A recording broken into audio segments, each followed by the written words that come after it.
Welcome to Bobby Owsinski's Inner Circle.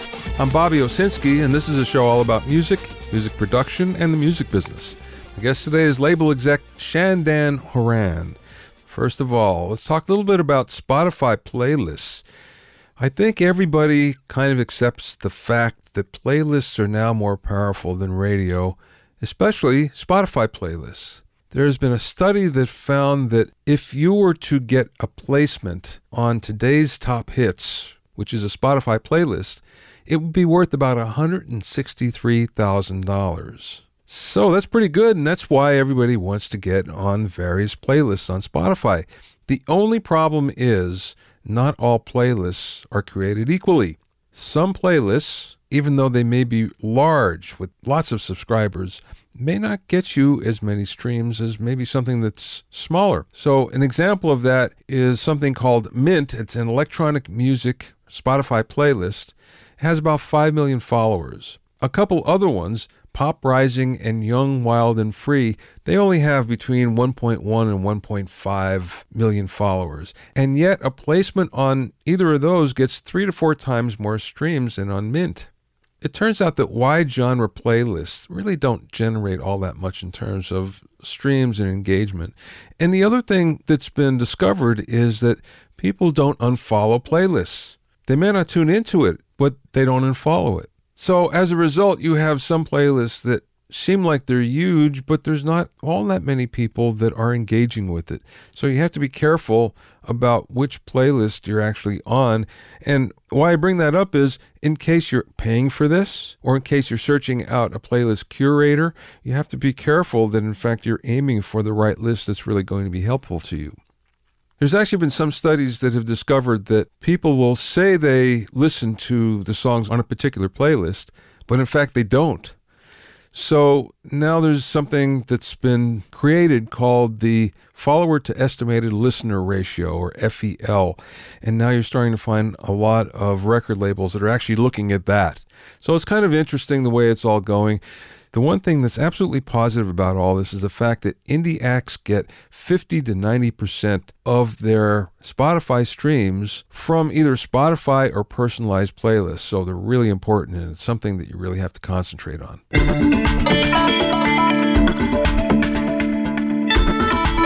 you have any questions or comments, you can send them to questions@BobbyOInnerCircle.com. Just a heads up that my new book, The Music Business Advice Book, will be available on August 7th. It's comprised of 150 immediately useful tips compiled from the interviews from this podcast. You'll be able to find the book on Amazon and most other online book retailers, as well as a bookstore near you.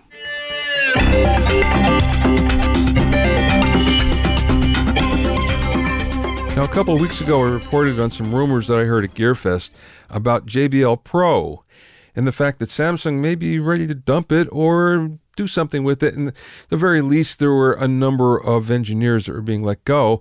I've heard from some people at JBL telling me that wasn't true at all. Now, they didn't describe exactly what wasn't true out of all that, just the rumor actually wasn't true. All I can tell you is that the people that I talked to at GearFest are very plugged in. They've always given me right information in the past, and I really don't have any reason not to believe them. Now, sometimes they actually know more than what's going on inside the company, so that could be the case, but on the other hand, maybe they got it wrong too. So I just wanted you to know that, in fact, a rumor that I told you about, you have to take with a grain of salt and just see how it all plays out.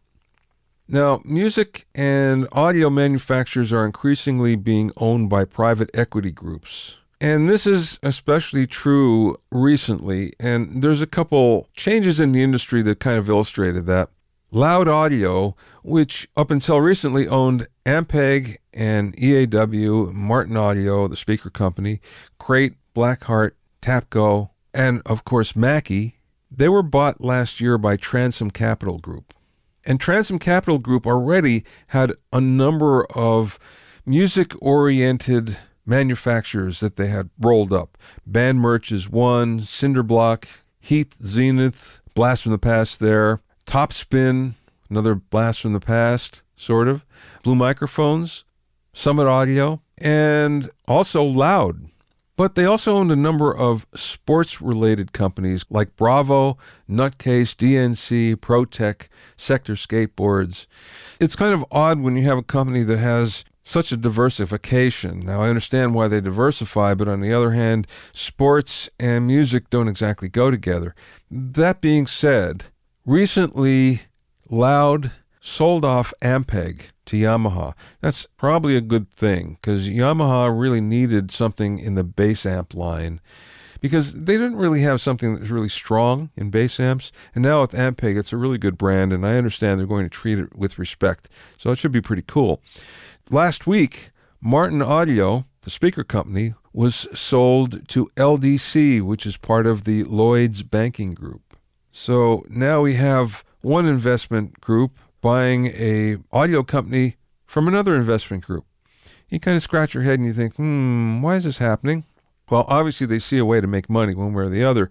The only thing is we kind of worry about, and this is everybody in the industry kind of worries about, okay, someone's cashing out, someone's making money in this, or they think they're going to make money in the long run. In the meantime, you have revered brands and people that have worked for them for a really long time. And you just keep your fingers crossed that nobody gets hurt, and especially the brand stays around. This is the case here. Martin Audio, if you're into sound reinforcement, you know who they are because they've been making loudspeakers for a long time, especially in Europe. They're bigger there than they are here. That being said, they're well respected, and we kind of hope that everything keeps on going as it is because, again, you get a company that's been around for a long time and builds up a reputation, and you like to see it continue if possible. The other thing is that everyone in the audio industry really prefers to deal with mom and pop companies when it's all said and done because we want to go talk to the people that own the company when we go to a trade show or call them on a phone. We like to know that the people in charge are actually listening to us. That being said, the business isn't moving that way. The business is moving more corporate, and we just keep our fingers crossed that in the end, it's all going to work out okay. In other parts of the industry, it has, and we hope in this case it will too.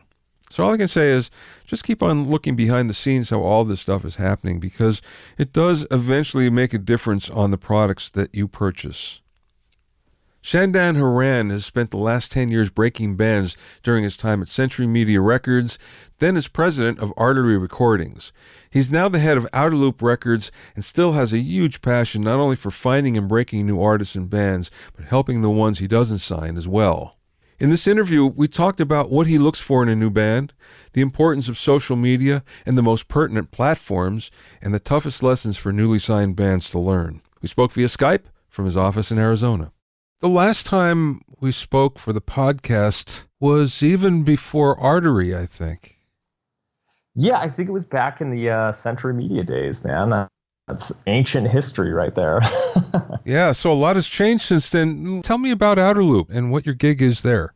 Absolutely. So essentially what I did was I joined Outerloop Records. So it's basically kind of similar to my previous stuff where, you know, the Artery Foundation was a management company and a record label, and they brought me in at the previous one to run the record label side of things. So basically at Outerloop, I'm the president of Outerloop Records. So I basically handle, you know, everything relating to putting out the releases and such.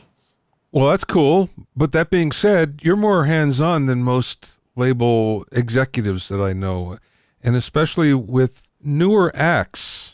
Oh, absolutely. I know that you have a soft spot for new acts that are trying to get signed. Has that changed?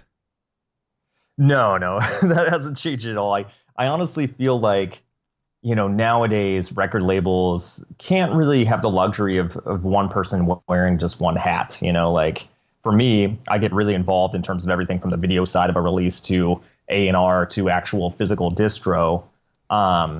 And that's kind of just like the way things are now, you know. I feel also like, you know, with record labels nowadays, it's harder for a lot of bands to get developmental deals because, you know, labels kind of would like to stick with artists that have solid sales history, which is unfortunate. But I definitely have a soft spot for bands that haven't reached their full potential, that I see, you know, that there's something there that they just, you know, a label just hasn't tapped into. And I feel like that's the soft spot that you're kind of talking about is like me, you know, getting involved with unsigned artists versus, labels that traditionally don't go that route anymore. Yeah, yeah. What have you learned since the last time we talked? You alluded that you've amassed some new knowledge here, so fill me in. Yeah, so I mean, here's the thing, like music industry is always adapting. It's like it's very visible too, like, you and me are on the same page and getting great conversations about, how back in the day, it was about physical media and now it's kind of pivoted into, streams, but before that it was MP3. So you constantly have to adapt and just learn more and more about, how to break bands. But I mean, since, I started working in record labels, a decade ago, my tactics have definitely shifted completely, where traditionally you would put out an album a certain way and now you would do it completely the opposite. So, Okay, that being said, before we even get to albums and releases, what makes an artist attractive to you? a attractive artist to me is something that's, very unique and different. A lot of times, in the past at least, I've seen, tons of artists that you see a breakaway artist, where let's say it's like the boy band phase where there's, five members of a group. They're pretty boys that sing and do choreography. When that takes off, you see, labels just signing that kind of stuff, 10, five-piece artists that do the same kind of thing. It's almost a cookie cutter formulated, response in the industry. But, what I look for is something unique, something different that while it might sound similar to some things, it has some unique, innovative edge. That's always what I have my eyes out for. And, also, I tend to, over the past 10 years, to kind of have a new outlook where I really refine my choices of bands based on the members themselves. So, it's tragic, but a lot of releases that, or a lot of albums from certain bands and stuff like that didn't see their full potential because some of the members were disillusioned of how the music industry worked, where, I hate to say it, but let's say I signed, an 18-year-old, young band. They think when they get signed to a record label, everything's, paved in gold and, you're good to go and don't have to do anything. And they kind of take a back seat. Nowadays, I really look for artists that, are hustlers that, don't mind getting their hands dirty with me. And then we basically, work very hard together and make a really substantial release. Okay, that being said, do you have to like an artist or band in order to sign them? And the reason why I say this is, it's always been an adage in the industry where you don't get signed for your music as much as you get signed for your audience. So if you have a line around the block, that's more important than anything. How do you come at that?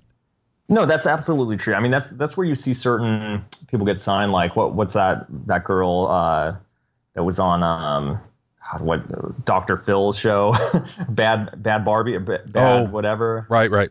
Yeah. You recall her? Yeah. People, I saw people spouting off on the internet where they were saying, how dare she get a record deal instead of my band and all that stuff. It kind of shows it's like, yeah, I mean, obviously, her following and the viral hit that took was very beneficial on a sales capacity where a label saw that. They're like, look at all the eyeballs on her and signed the band, strictly based on that. For me, I mean, it does play a role in an artist. Like, obviously, if you see somebody that's, doesn't have a built-in audience, it's going to be harder to break an artist. But looping back to your initial question, I would think that, at any point in time, if you sign an artist, you really do have to, like what they sound like and enjoy them to believe in it.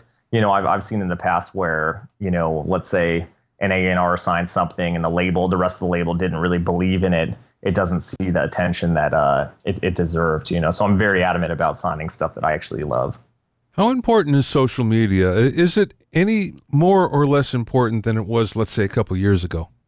Well, social media, I mean, in my opinion, I feel social media is still very, very important for any release. But, the social networks that matter have kind of, changed a bit. So, back in the day, it was MySpace, probably when we had our conversation in, around the Century Media era of my career, it was like, everybody's got to go to this new site, Facebook. Yeah. Now it's kind of changed where Facebook, has limited the outreach of your posts and stuff like that without paying exorbitant, marketing cash fees and stuff like that. Whereas other networks have started kind of taking over whereas like Instagram, they just enrolled a new feature where they actually have Instagram TV. So they're trying to tap into the video formats. But me personally, I kind of always adapt with what is effective and what's not. And I've seen that, Instagram story posts or Instagram, posts are a lot more effective than my Facebook stuff lately, at least. So yeah, so social networks are definitely, very powerful in terms of breaking artists and getting the word out there, but they always kind of change. I mean, even nowadays, Spotify has kind of become a new social network, if you will. I mean, it's less social, and more of a sharing type format. But I've seen Spotify, where there's cultivated playlists and, groups that are that are following a dedicated genre or topic that really have the power to break artists more than a MySpace or a Facebook. Would a big social presence by an artist or band make a difference to you? And would the platform make a difference if they had, let's say, a huge number of YouTube views and not much of a presence anywhere else, or vice versa on any of the other platforms? Yeah, I mean, it would definitely make a difference, in my opinion, of the artist, because, I mean, primarily, let's say an artist has 100,000 followers on Facebook. Realistically, we can maybe expect to hit a small percentage of them with a post. Out of those 100,000, you'll get 3 to 15 interactions, on a post, unless it's a really viral post. But the thing about, our modern social media society is, me as a label, I have to kind of comb through genuine, legit subscribers and followers versus fake, profiles and stuff like that. I mean, it's very common for me to see somebody with a huge Facebook, hundreds and hundreds of thousands of followers.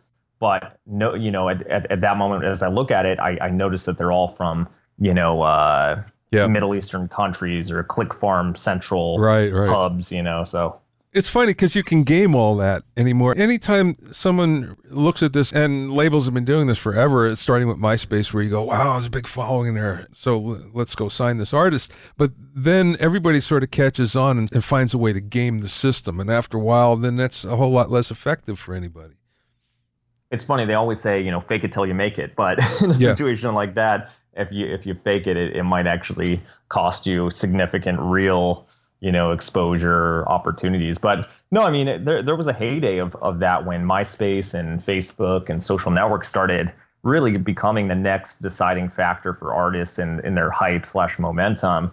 A lot of labels were picking up artists based strictly on how many numbers they had. But, it got really, they were really quick to understand after a bunch of botched releases where, an artist has millions of followers on a social network and they only sell 500 CDs. A lot of these labels, learn the hard way after investing all the marketing cash and funds, expecting this to be a really, legit indicator of success. So now a lot of labels, I would say primarily all labels, really have wised up to that and are a bit more strategic about, I would say, organic reach versus strictly number-based subscribers. You just mentioned about an album, and let's go there for a second. Is the album any less important to you as a record label, and an artist for that matter, given the fact that we're in the streaming age where singles seem to matter a whole lot more? Totally. The whole landscape has shifted completely. Before it was very pre-order driven, where you would get, 10 or 15 tracks and put a pre-order bundle together and, hype that up for a few months. And that was how you released, albums. But, nowadays, just like you mentioned, we're sitting at a weird precipice where it's more about single driven marketing because, as most people know, 1,500 streams is the equivalent of, a full album sale. So basically now, if you take 30 singles like a SoundCloud rapper and space it out over the course of a year, you're going to get a lot higher of a positioning than you would if you just released a pre-order album. Yeah, that's one thing that artists don't seem to understand. I've been trying to preach this for a couple of years now, the fact that how the landscape has changed so much in that the scale of everything has changed, where 1 million used to be a lot of something. You know, if you had a million Yeah. singles, a million albums, whatever, that was a lot. But now, in the digital age that we live in, a million is just scratching the surface. And we're really talking about tens and hundreds of millions for a hit here. Yeah. So I don't think artists quite get that, at least the ones I talk to. Have you found that as well? Oh, absolutely. I mean, it's a weird disconnect as well because, now we take, let's say a single that we used to make 99 cents or $1.29 on iTunes, and now it equates to point zero zero whatever cents. It's like the scenery of the music industry has changed to be a less profitable one. I mean, you can still make money, but I don't think bands see the grand scheme of how big of a difference, that makes now. So essentially what I have to do on the regular, and I'll be honest with you, Bobby, I get this call and emails from bands all the time. They're like, hey, we got 500,000 streams on Spotify. Where's our big check? I punched in the numbers and we're owed 70 grand. And then I walk them through it and they forgot to add a couple of zeros and do their math correct, and it comes out to like $500 max, and it's like, it's a little depressing, but I'm kind of excited about it too, because really, the capacity of making it, can be a little streamlined. Like back in the day, if you wanted to listen to an artist, you had to buy the CDs or try to get it from some sketchy, torrent site. Now, it's so accessible to people. If you really do have a great single and it goes viral, I think that you would benefit a lot more than the old days, in that case. Yeah, I mean, that's the other thing, too. I don't think artists understand the many variables in streaming. In fact, there's a different pay tier depending on the streaming tier, the streams that you have on whatever Spotify tier, and via territory. Every territory pays a little differently, so people don't understand that as well. I don't envy you the fact that you probably have to have this conversation all the time. Yeah, I mean, it's a new frontier. It's like when YouTube started becoming a thing and, allowing users to monetize their own videos, it was like the Wild West. Nobody really knew how it worked or what was happening. They just kind of, went with it and started seeing some residual income without really understanding what exactly it was coming from or how. A lot of people say, oh, I've actually had conversations where, sorry, my phone's going off. I should be smarter than that. A lot of conversations I've had, people didn't realize where money actually came from. I had to explain to them, yeah, the ads in front of videos, in front of YouTube's are actually, they pay to advertise and you get a cut of that. And it was like mind-boggling. They had no idea. Yeah, they think it's just on views, but it's views against ad revenue. Even then, there's so many ways that you don't get paid on that, despite the fact that the royalty split is so low as compared to everything else. So, people get disillusioned when they're not making a lot of money, but they don't quite realize why that's happening, I think. And again, it's the whole scale thing. That when there's, as you say, 500,000 or a million, people think they should be making $1 million. It doesn't work that way at all anymore. Absolutely not. I mean, I've even heard artists, I've had debates about,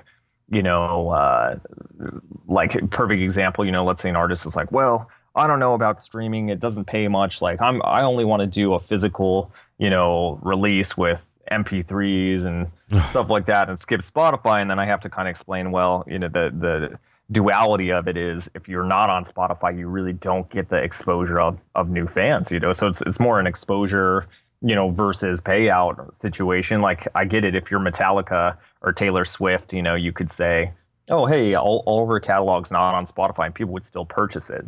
But as a developmental band, I think that's definitely a death blow. Is Spotify the main distributor that you're worried about? Does Apple Music or Amazon, for that matter, or anyone like Deezer, do they matter in the grand scheme of things?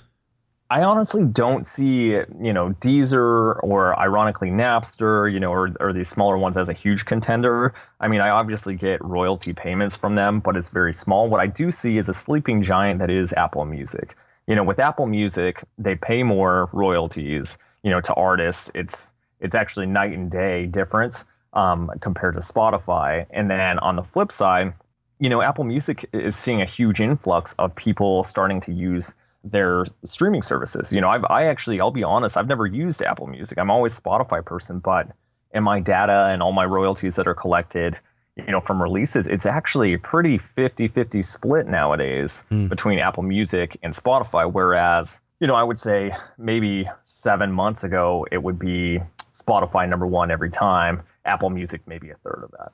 Yeah, I just saw an article the other day that said that Apple Music is actually slightly ahead of Spotify in the U.S. in terms of paid subscribers, which blew my mind. Totally. It's a sleeping giant. I would have not expected that.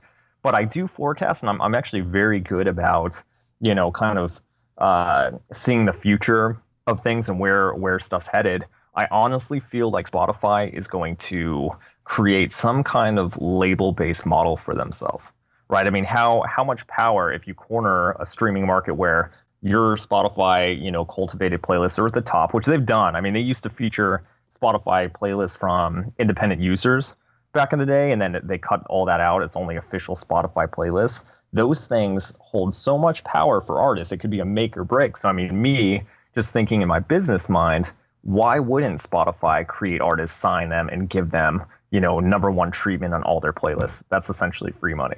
Well, yeah, and they made the first step by beginning with direct deals. Oh, absolutely. Now, that being said, I think you've probably noted that Tencent is about to do an IPO, a U.S. IPO, Tencent Music. And my prediction on this is Tencent is going to turn around, use that money, and buy Spotify. Really? Oh, wow. They already own 10%, which they bought at the end of last year. Actually, it was a stock swap. I'm thinking that that's what's going to happen because the Chinese really need a legit way to get into the music business. Perfect way. And Spotify, you're seeing a lot of the execs that are jumping ship right now, and I think they seem to think that there's something going on. That would be my prediction. I honestly think that would be feasible. As you say it doesn't sound like an unrealistic thing. If it happened, I honestly wouldn't be surprised. Yeah. Okay, all that aside now, you sign a new band, you're really excited, and band's in the studio coming up with some great material. What would be the marketing campaign that you would come up with? And I realize it's different with every artist and every band, but generally speaking, is there kind of a release method that you have in mind? Do you kind of release things the same way? No. I mean, it really depends what kind of artist. It also really depends what the contract deal is. So, for instance, let's say I signed a band as a one-off deal with really fair royalty rates, like, a pretty standard in the industry is a 16%, 17% royalty rates for bands that sign things. I'll often do a 50-50 split with an artist, which is kind of like unheard of in a lot of capacity. Wow. So if it's a situation like that where it's 50-50 royalty split, with one-off album, if we build them up to a point, they're free to go to a bigger one and upstream. Something like that obviously doesn't make sense to funnel a ton of money into. Obviously, we do funnel money into advertisement and marketing rollouts. But if an artist, that we were developing over the course of 3 albums, let's say, and we had it inked for 3 options with a 16 or 17% royalty rates, like I'm gonna feel more comfortable about dumping more money into it, right? So that would come with additional things, longer publicity, blasts. Usually, for publicists, I contract one for 3 months over the course of a rollout.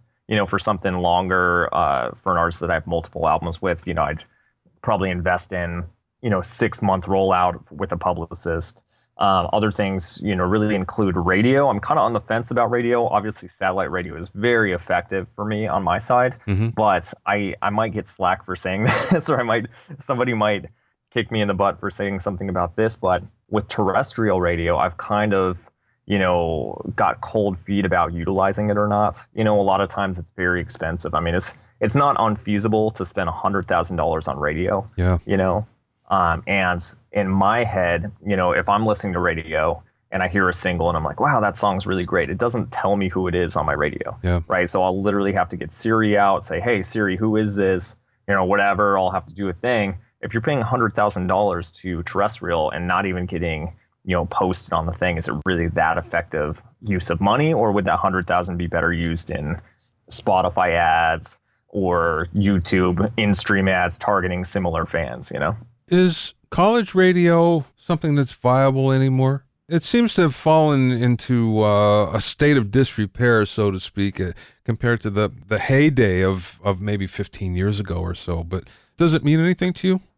I mean, it depends, which artists. I honestly feel like with college radio, I'll literally send, X amount of CDs per college radio station. I've actually viewed a lot of them.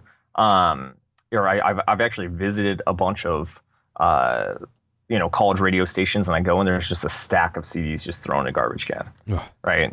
Which is like very, discouraging because you're like, the amount of money that you spend on sending all these station CDs, and you're just like, oh wow, this just went in the garbage can, But I actually do think it's beneficial if you're, a band that would fit on like a college circuit, because obviously with colleges, they actually take everybody's tuition, like a small chunk of their tuition, and throw it into these like entertainment, war chests, where essentially they book artists, pay them, very generous guarantees to play college campuses and stuff like that. So, I mean, if you're going to do something like that, you have an in and you're getting paid to do these college tours. Yeah, totally. College radio makes total sense.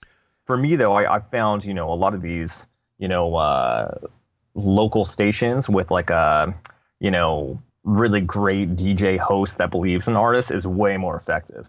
I'll find artists, independent radio stations that aren't necessarily part of a huge conglomerate that will spin my stuff, very often, and I actually see a return from that. They're still out there? I didn't think there's any left. Yeah, there is. I mean, they're still battling it out, but I feel like those stations always do great because they're way more in touch with the local scene a bit. You'll see them at local events and stuff a lot more often than you will, the main corporate radio stations.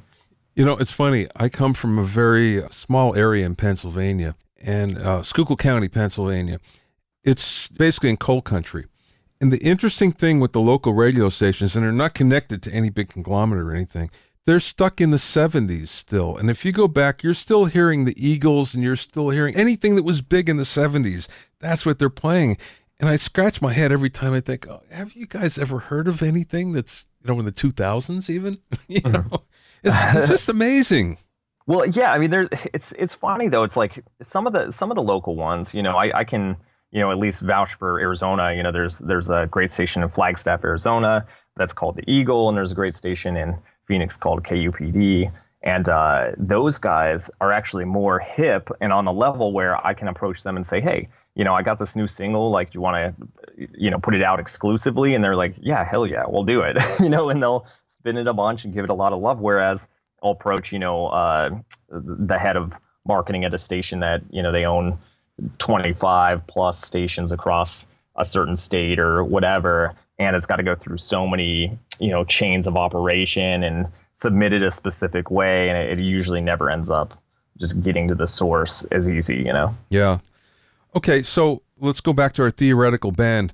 There's a new release. So what are you going to do? Are you going to do singles and concentrate on the singles that are going to Spotify and Apple Music and whatever, and not worry about the album until maybe there's some traction on the singles, or does the album get priority right off? So what I've been doing lately is actually kind of a combination of both. I'm in this kind of denial phase right now where I don't want to completely get rid of pre-orders, but, I want to give consumers the option to be able to get them if that's their preferred format. Mm-hmm. So basically what I do is kind of in unison.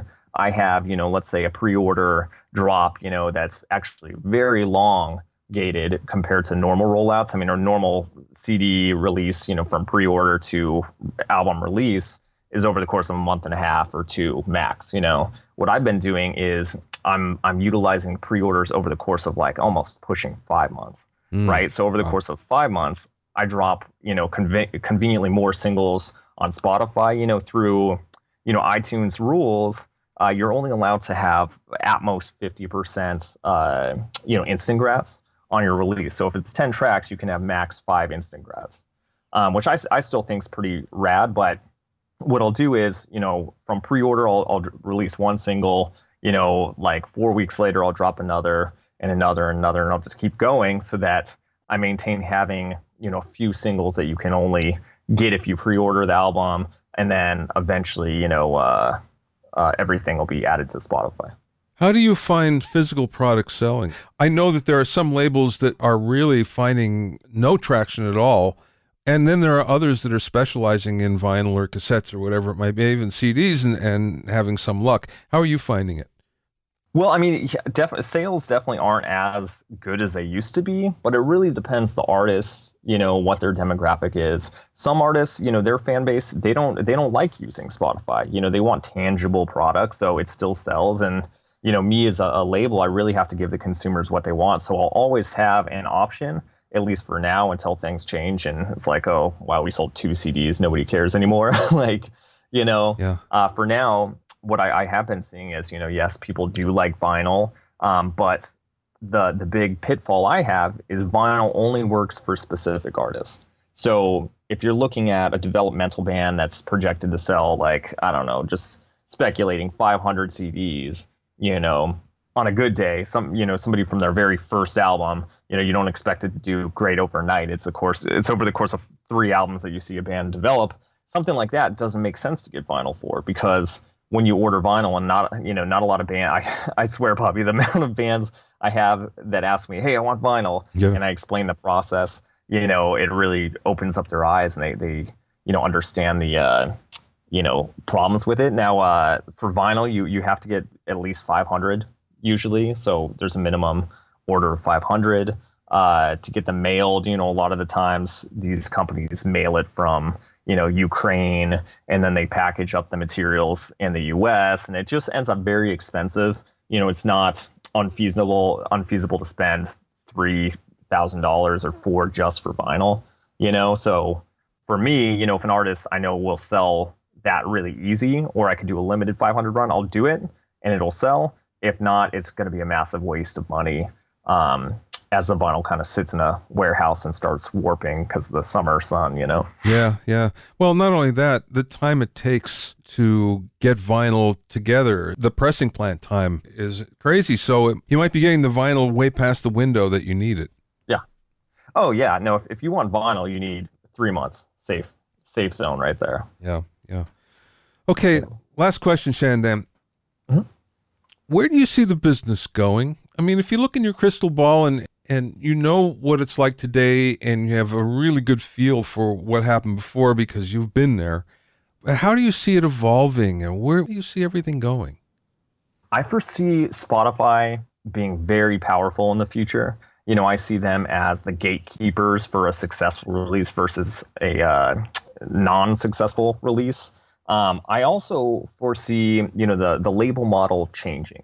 What I kind of been seeing lately is labels are kind of conforming to almost like an artist services type situation where, let's say an artist, has clout and has sales history. They're a lot smarter, and they don't really need labels to distro their music physically, which was the primary sales point of a label.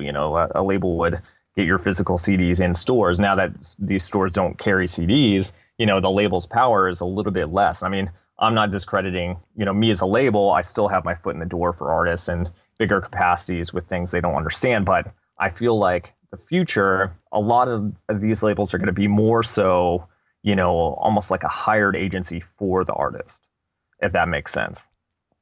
Yeah, it does. And I see that happening as well. When you look at some of the forward thinkers, and I put you in that category for sure, you're seeing the fact that things are changing, and there's pressure on everybody to make this change right now, especially when you have Spotify coming and doing their direct deals.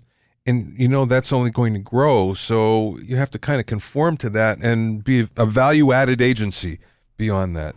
Yeah, I mean, Spotify essentially just creates their own money. It's like printing their own money. I mean, if you create a band, or I mean, they had a lot of these conspiracy theories going around about these like ambient bands that were created. They had no trail to an actual real. You read that? Yeah. So essentially, for your listeners, they created these ambient bands that just kind of made droning sounds, or like stuff to help you sleep, or just stuff like that. So they invented these bands, and for some reason they had millions and millions of streams, and it came out to they just got prime placement and all that Spotify playlists. So essentially, if I had Spotify and I was like, hey, here's 100 bands that I just created, with a really lucrative deal on my side. I'm going to give them, all the solid features. I know that I could create X millions of plays just by giving them the number one spot. Why wouldn't you do that? Yeah, and not only that, I don't even think the artists that they had providing them got royalties. I think there were buyouts on top of it. Absolutely. Well, we live in interesting times, and I'm sure happy that there are people like you around because you see the future as well as the present, and I think you live in it well as compared to many people that prefer to live 10 or 20 years ago. They're still thinking it's like that. Thank you, Bobby. It's always a pleasure, man. I love talking to you. You can find out more about Shandan on his Facebook page at facebook.com/Shandan, Shandan. Shandan. Thanks for listening and being in my inner circle. Remember, if you have any questions or comments, you can send them to questions@BobbyOInnerCircle.com. To listen to other episodes of Bobby Owsinski's Inner Circle, go to BobbyOwsinski.com and select the podcast tab, or go to BobbyOInnerCircle.com, or find it on iTunes, Stitcher, Mixcloud, Google Play, and now Google Podcasts. At BobbyOwsinski.com and BobbyOInnerCircle.com, you'll also find a sign-up form for my newsletter and for alerts for new podcasts. This is Bobby Owsinski. I will see you next time.